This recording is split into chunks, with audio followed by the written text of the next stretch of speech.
Ah,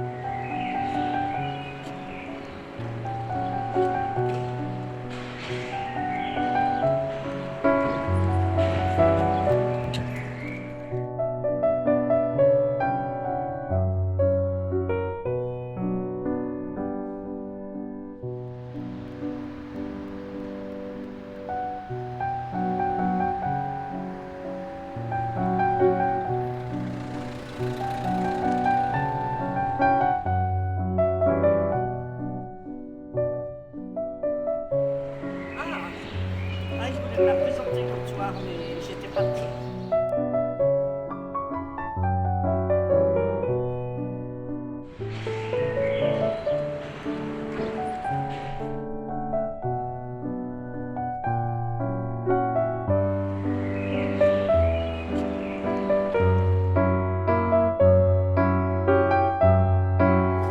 Prêt, parfait.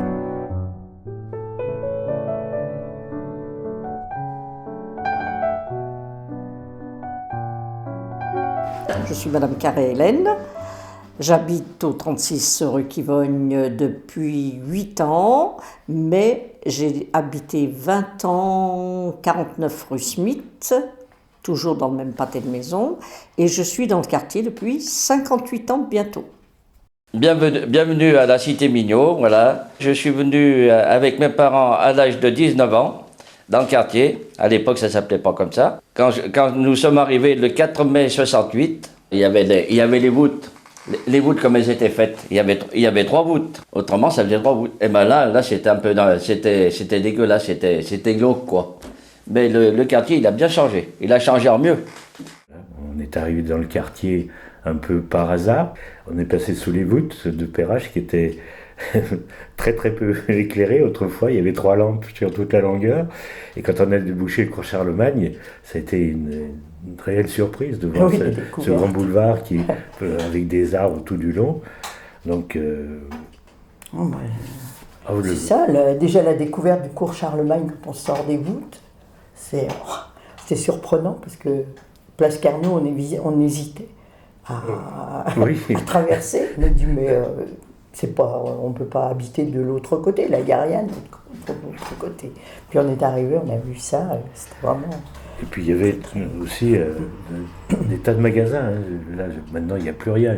Il y a beaucoup de banques, mais... Non, il n'y avait pas de banque. Non, mais maintenant, il y a beaucoup de banques. Mais bon, il y avait des marchands de chaussures, il y avait un tripier en bas de chez nous. Enfin, il y avait puis beaucoup de petits bistrots, il y avait beaucoup de bistrots. Quand on est arrivé dans le quartier, tout de suite, il nous a plu ce quartier. On a été emballés aussi bien l'un que l'autre le cours Charlemagne, qui était majestueux à l'époque. Il y avait pour la circulation qu'il y a maintenant, bien entendu. Il y avait un mécanicien, les Veluire, ils avaient un grand atelier de mécanique. Il y avait la librairie. La librairie à côté, il y avait une immense librairie. Il y avait un magasin de bricolage, une des plus grandes quincailleries de Lyon qui existait. Puis bon, vraiment un endroit pour vivre, il n'y avait pas besoin d'aller courir. Bon, Carrefour n'existait pas encore, mais on trouvait tout sur place à des prix tout à fait raisonnables. C'était vraiment un quartier, nous, on s'appelle toujours... ce groupe d'immeubles va changer de nom, je trouve que c'est dommage, parce que ce serait le groupe de derrière les voûtes. Je trouve que ça irait bien, parce que ça correspond à ce que c'était quand les immeubles se sont construits. Hein. C'était derrière les voûtes, assez mal famé, avec des tas d'industries. C'était le quartier ouvrier. Quand on parlait de derrière les voûtes, c'était pas une renommée. Hein. C'est les voûtes qui faisaient la séparation, qui faisaient le mur. Vous voyez, vous aviez le mur de Berlin, mais là c'était les voûtes. C'était ce côté, c'était de la mauvaise réputation du quartier. Ouais, ça avait mauvaise réputation parce que je comprends pas pourquoi, j'en sais rien. Je sais pas pourquoi, parce que c'était un quartier ouvrier. Alors t'avais t'avais la brasserie Rinck, t'avais le café, t'avais l'Arsenal, T'avais tout un tas de petits commerces, de petites industries que c'était des gens travailleurs, quoi. C'était des travailleurs. Parce que maintenant, ça a évolué, quoi. Je veux vous dire, ils disaient derrière les voûtes parce qu'il y avait des prostituées, quoi. Et oui, mais c'est pas pour ça que c'était dangereux. Hein. Et parce qu'il y avait des maisons. Oui.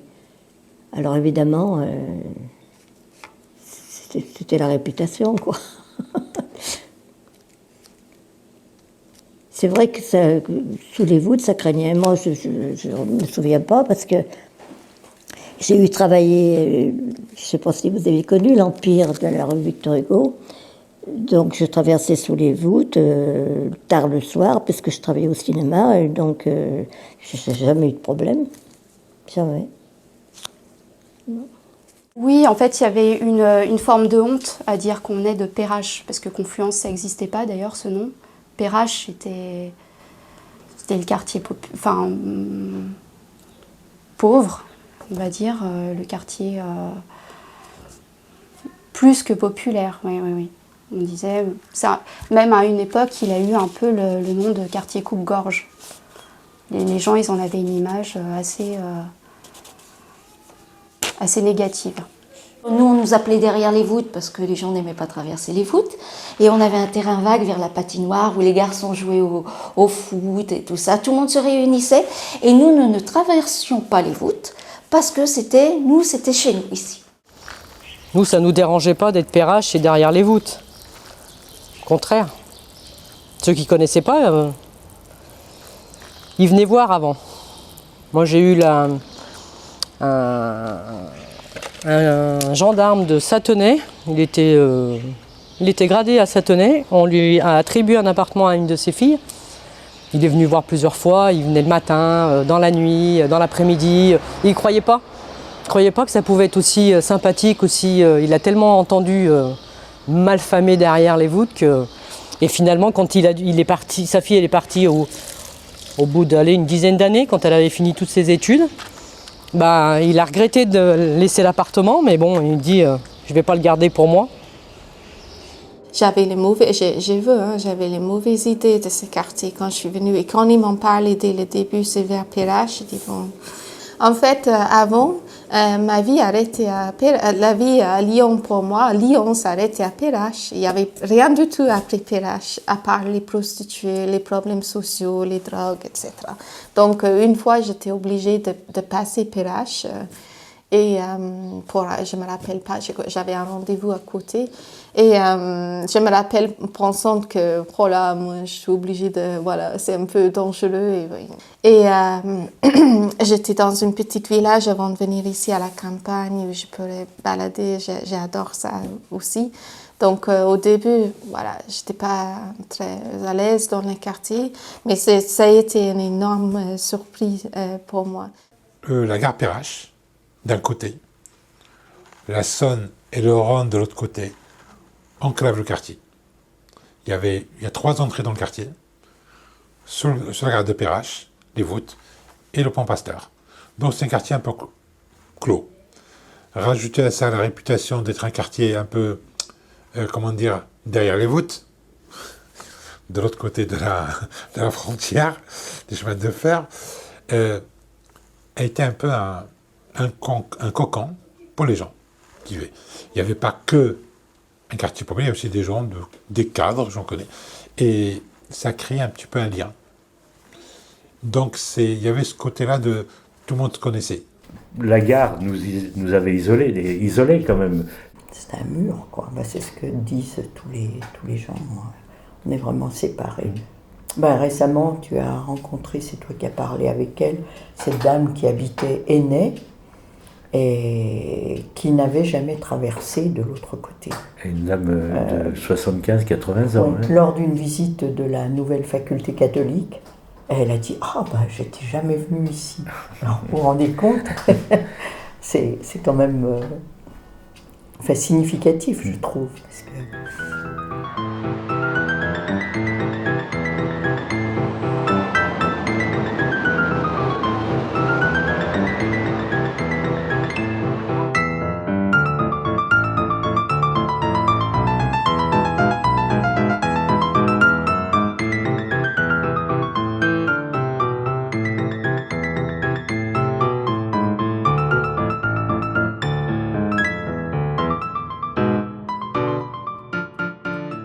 j'ai connu le quartier autre que ce qu'il est maintenant.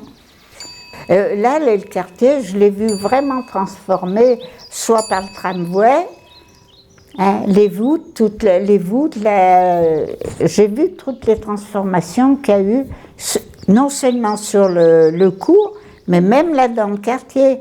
Parce qu'il y avait une fabrique de limonade, il y avait 2 fabriques de limonade. Je ne me rappelle plus, il y avait une scierie aussi, là, qui prenait feu souvent.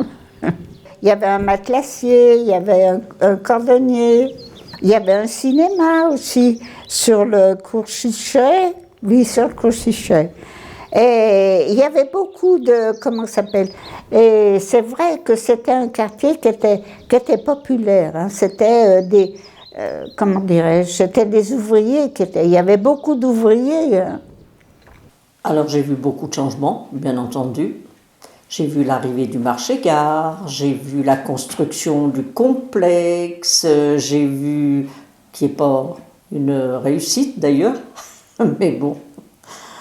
Il n'y avait pas le tramway, il y avait des bus, mais il n'y avait pas de tramway. Il y avait 3 marchands de chaussures, il y avait des vêtements, il y avait 3 boutiques de vêtements. On n'avait pas besoin d'aller dans le centre-ville, comme je vous l'ai dit une première fois. Quand on allait de l'autre côté du complexe, on disait on va en ville. Avant, on avait une épicerie en bas, on avait un boucher en bas, on avait une droguerie. Il y avait une droguerie, il y avait un pressing dans la petite rue, le petit bout de rue là. Et à l'angle là-bas, c'était une épicerie également. Il y avait à l'angle là, juste de la rue où quand ils ont monté l'immeuble là, c'était une boucherie aussi qu'il y avait également. Il y avait tout dans ce quartier quand on est arrivé. Un tas de commerces qui n'existe plus. Sur 500 mètres, on a 10 banques. Les kebabs. C'est-à-dire que moi, ce qui est désolant, c'est qu'il y a énormément de banques. Mais il y a quand même pas mal de magasins qui sont changés. Oui. Ah oui.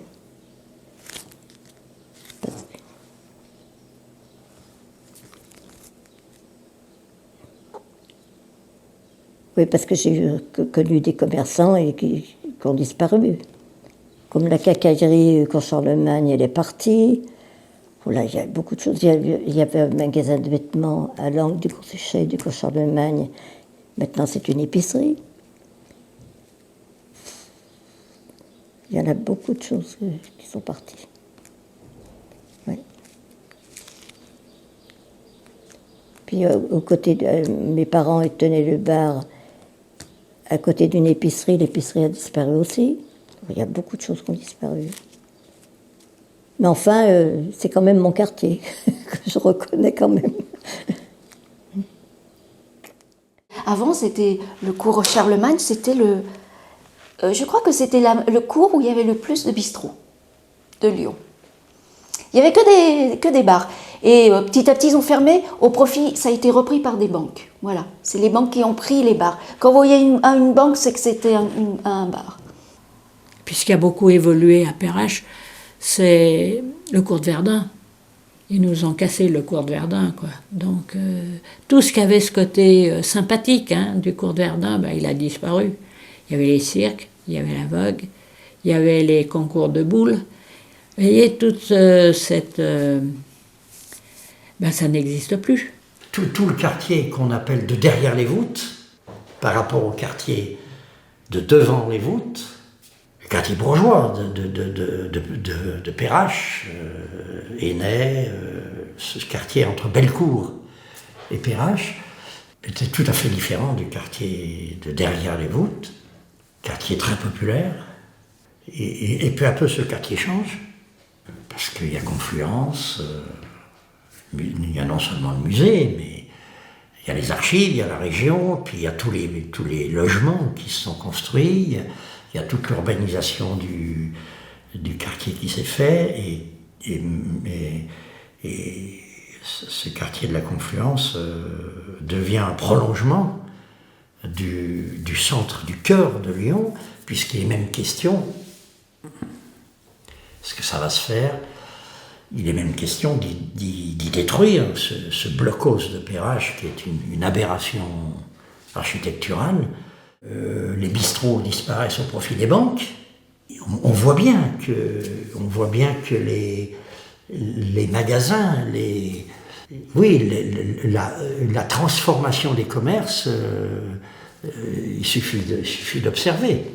Même l'existence des voûtes sous Perrache et du blocos n'empêche pas une circulation de piétons qu'on ne voyait jamais auparavant. C'était plutôt un quartier retranché, c'est pas le mot juste, relégué.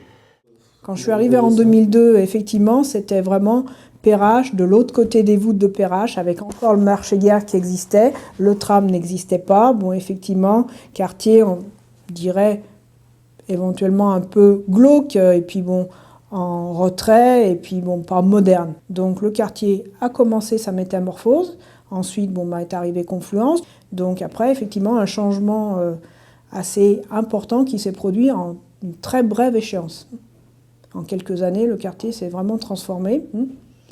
Après, bon, ce côté-là de Sainte-Blandine, bon, effectivement, rue Kivogne, toute rue Smith, cette base-là bouge pas encore beaucoup. La réhabilitation est en cours.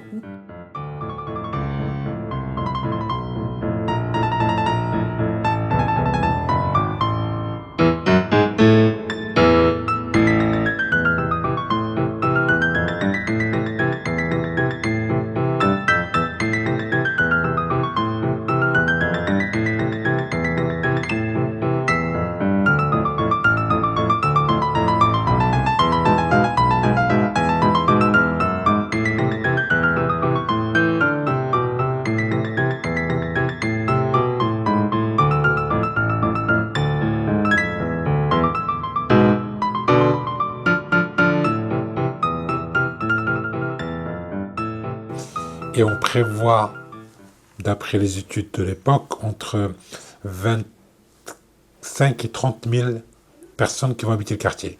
Donc je vous laisse imaginer la multiplication de population.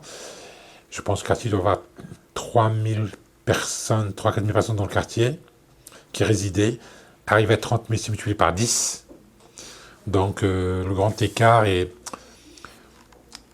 la concentration au mètre carré quand ça devient un quartier comme tout le quartier de la ville. Donc on perd un petit peu de ce côté-là de bon voisinage ou de village. Mais bon, comme partout, il faut que ça avance.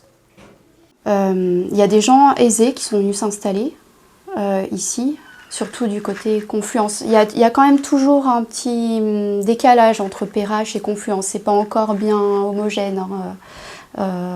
Du côté Confluence, ça reste quand même plus riche. Mais maintenant, c'est vrai que on se sent un petit peu envahi par la Confluence. Le dimanche, on n'est plus chez nous. On aimait bien le calme du dimanche. Là, maintenant, ça arrive par tramway entier. C'est envahissant, malgré tout. Malgré tout, le confort que ça puisse apporter. Mais bon, on se sent plus chez soi. Dans ce qu'on a connu, quoi. Voilà, c'est tout.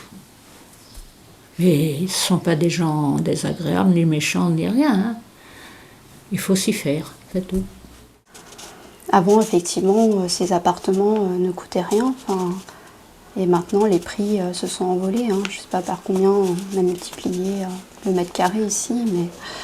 Et même Sainte-Blandine en fait partie. Disons que maintenant, c'est à l'achat. Ça fait augmenter les prix au mètre carré. Puis c'est différent parce que les gens seront plus pareils, quoi. Là, les gens maintenant, c'est chacun pour soi. C'est beaucoup comme ça maintenant. Hein. Alors que dans le temps, les mamies, c'est vrai, tout le monde discutait. Tout le monde discutait, tout le monde. C'était sympa. C'est plus sympa. Mais voilà, hein. C'est l'évolution, ça. Oui, il y a eu des habitants qui... Les habitants ont changé quand même, puis ils changent encore. Là, je ne sais pas si vous avez vu les travaux de la Confluence, là, côté où il y a la tour, ça va se terminer sous peu, là. ils sont en train de faire les travaux d'aménagement à l'extérieur et tout. Bah, quand tous ces logements vont être habités, je me demande comment on va circuler dans le quartier. Alors je ne cache pas que je préférais avant. On en revient toujours à ce petit village. Même si on ne se connaissait pas tous, eh ben, c'est vrai que le confluent, les magasins, tout ça a apporté du monde. Mais j'ai pas l'impression qu'on se mélange, quoi. Et puis ici, c'est vrai que c'était beaucoup de familles, des anciennes familles. Après, ça a été les enfants, les petits-enfants. Donc on a connu toute l'histoire de la famille. Donc c'est peut-être pour ça que c'est si particulier, qu'on s'entend tous bien. Moi qui ai l'occasion de faire des états des lieux, quand il y a vraiment des nouveaux locataires qui ne connaissent pas du tout, je leur dis qu'il n'y a que les murs qui nous séparent, sinon on vit tous ensemble. Je ne connaissais pas plus le quartier que ça, j'ai dû venir une fois ou deux, même pas d'ailleurs. Bon, et puis j'étais attiré par les transformations architecturales de la nouvelle Confluence, puisque maintenant ce quartier s'appelle Confluence, donc voilà. C'était à peu près tout ça, tout ce que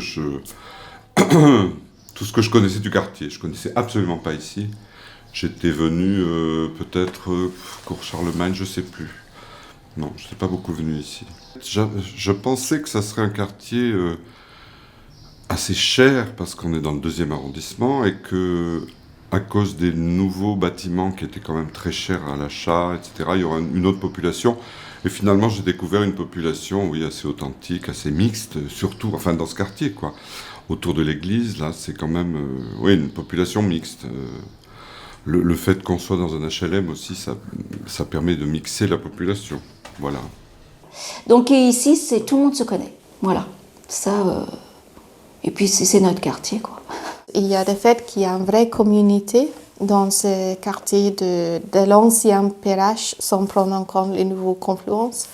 Et là aussi, il y a tous les avantages d'un quartier qui évolue, qui pousse, qui a des choses à faire, l'endroit pour se balader vers les canards, et tout ça. Donc il y a ces deux choses-là qui vraiment tout ensemble, les gens commencent à se connaître un petit peu. Il y a tout pour la vie avec un enfant, il y a vraiment tout autour d'ici. Et puis on est juste à côté de centre-ville aussi, donc vraiment il y a tout ce que je peux demander. C'est vrai, on ne va pas trop en centre-ville maintenant. Non, mais il fallait bien que ça bouge de toute manière, c'est vrai. Il y avait rien du tout dans tout ce qu'ils ont construit, là, il n'y avait rien. Alors moi je dis que c'est bien, quoi. C'est vrai. Quand il n'y a rien dans un quartier, c'est pas bien. Hein. C'était du vieillot, c'est vrai. Mais moi je trouve que c'est un quartier qui est bien. Et avec la Confluence, ça a amené... on n'est plus à l'étroit, vous comprenez? Moi j'aime bien tout ce qui est nouveauté. Hein. Ben, c'est pas parce que j'ai un certain âge que... Moi j'aime bien parce qu'il vaut mieux aller de l'avant. Si on ne va pas de l'avant, c'est qu'on recule. Alors, il faut toujours... Et puis être dans la modernité. Oui, on aime bien faire notre tour le dimanche matin avec mon mari. Là, en ce moment, on revisite les berges. Donc, on a vu qu'il y avait pas mal d'aménagements de fait, des petits jardins. Ouais, ça a été bien fait. On voulait, parce qu'il y avait pas mal de trucs à l'embarcadère, souvent, en ce moment, le dimanche matin. Donc, comme ça, on va faire un tour, on va jusqu'à Bellecour, on revient, ouais. Le côté verdure, quoi. Les pelouses, les petits parcs, tout ça, si, c'est quand même agréable, quoi. Les petits étangs, bon... il y a quand même, au point de vue nature, c'est quand même pas mal. Voilà. Maintenant, avant, c'était pas ça. Hein. C'était des gros tas de sable, des gros tas de sel, des baraquements. C'était moche, quoi. Faut le reconnaître. Mais ce qu'ils ont fait, c'est pas dans mon goût personnel. Et de beaucoup de gens aussi. Hein. J'aime bien le centre commercial, j'aime bien le quai de Saône l'été parce que j'aime bien le soleil, je me fais bronzer, quoi. Bah, puis c'est sympa. Vous faites tout le tour du... Vous vous rendez compte? Vous allez jusqu'au coin, alors bon, vers la mulatière, c'est impeccable. Et puis maintenant, avec les... Comment ça s'appelle? Les berges qui sont aménagées, on va pouvoir aller jusqu'à Dilbarn. Ça, c'est un plus. Mais c'est un quartier que je quitterai pas, quoi. Maintenant, je suis habitué. Pour rien au monde, je m'en allais, moi. Franchement. C'est vrai, on a tout sur place ici. Il y a une navette, il y a tout ce qu'il faut. Il y a tramway, il y a le métro à côté, il y a tout. Non, moi, c'est parfait. C'est mieux que la campagne, moi, pour moi. En prenant de l'âge, c'est bien. Voilà. Ma femme, bah, c'est pareil. Ça a changé, quoi, voilà. Hein. Moi, c'est pas moi qui veux me plaindre. Hein. Puis à présent, partir pour faire quoi? Pour aller où? Moi, c'est ce que je dis. Hein. Et puis surtout qu'on ne paye pas très cher. Bah oui, en plus. Ça, Les loyers comme ça, c'est introuvable, hein, de toute façon. Hein. C'est vrai. Hein. Tout ce qu'ils ont fait ici. Moi, je dis que c'est pas bien, parce qu'il fallait bien faire quelque chose. Si, il fallait que ça change, mais je trouve que c'est trop à la fois. Ben oui, mais... C'est une fois que j'avais été voir la maquette, là, ben, les gens le disaient. Ça sera terminé en 2028, vraiment terminé, quoi. Ben, dis donc, on sera vieux. Ben, 10 ans, quoi. Ben, on aura 80 ans, voilà. On sera peut-être pas mort, hein. Oui, je me sens attaché à ce quartier parce que c'est un quartier qui vit, c'est un quartier qui est central. C'est un quartier qui est bien desservi, dans lequel il y a des commerces de proximité, aussi bien des commerces de bouche ou des commerces, bien sûr, tout un tas de commerces. Voilà, c'est un quartier auquel je suis attaché parce que il y a une vie de quartier. Voilà, je sens qu'il y a une vie de quartier. Alors peut-être que je n'y participe pas beaucoup parce que je suis souvent absent, mais en tout cas, j'ai l'impression qu'il y a une vie de quartier. Je ne sais pas où j'irai habiter, pour vous dire franchement. Avec le temps, tout fout le camp, hein, comme m'a chanté Léo Ferré, quand même. Ça ne me dirait pas plus d'aller habiter là ou ailleurs, quoi. Bon, je suis attachée à mon village, si on peut dire, si on peut appeler ça comme ça, d'antan. Mais le village d'antan, c'est plus le même. Ah oui, là, c'est super heureuse. C'est mon quartier. J'adore mon quartier. C'est vrai.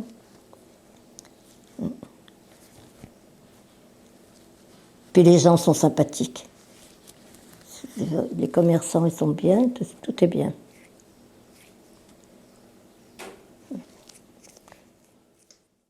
Et c'est un quartier, vous voyez, c'est souvent que je dis à ma fille, parce que ma fille me dit, maman, elle habite vie urbaine, alors elle me dit, je dis non, tu me laisses tranquille, tu me laisses là, il n'y a pas de problème, je ne veux pas déménager, je veux rester là.